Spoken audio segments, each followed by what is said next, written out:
குறிப்பாக இந்த July August மாதத்தில் வரக்கூடிய பௌர்ணமி, நமக்கு தெரியும் ஜூலை 21 நம்முடைய ஆங்கில கேலண்டர் படி சம்மர் சால்ஸ்டைஸ் என்கின்ற வார்த்தையை பயன்படுத்துறோம். அப்படி என்றால் நார்தன் ஹெமிஸ்பியர்ல, இந்தியா பகுதியிலிருந்து மேலே இருக்கக்கூடிய நார்தன் பாட்டில் வடக்கு பகுதியில் ஜூலை 21ஆம் தேதி சூரிய வெளிச்சம் அதிகமாக இருக்கக்கூடிய ஒரு நாள், லாங்கஸ்ட் டே. நார்த் போல் போயிட்டோம் அப்படின்னா 24 மணி நேரமும் சூரிய வெளிச்சம் அன்னைக்கு இருக்கும்.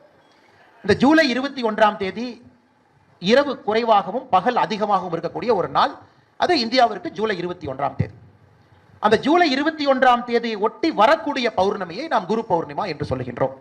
அந்த ஜூலை 21க்கு முன்னாடி 21க்கு பக்கத்தில் இருக்கக்கூடிய பௌர்ணமி, இன்னைக்கு இருக்கக்கூடிய பௌர்ணமி நாள். ஸோ இந்த நாள் இயற்கையாகவே ஒரு விசேஷமான நாள். காரணம், பூமியினுடைய அதிர்வுகள் நீங்க பார்க்க ஆரம்பிச்சீங்கன்னா ஜூலை 21க்கு பிறகு ஒரு மாற்றம் வரும்.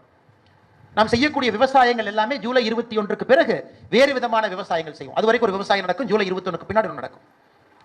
ஜூலை 21க்கு பிறகு காலங்கள் மாறும், சீசனல் சேஞ்ச் நடக்கும். யூரோப்பில், வட அமெரிக்கால எல்லாம் இந்த ஜூலை 21ஐ மையமாக வைத்துத்தான், குறிப்பாக இந்த பாதி பகுதி ஒரு வருடத்துல இதை மையமாக வைத்துத்தான் நம்முடைய வாழ்க்கையை நாம் வடிவமைத்திருக்கின்றோம்.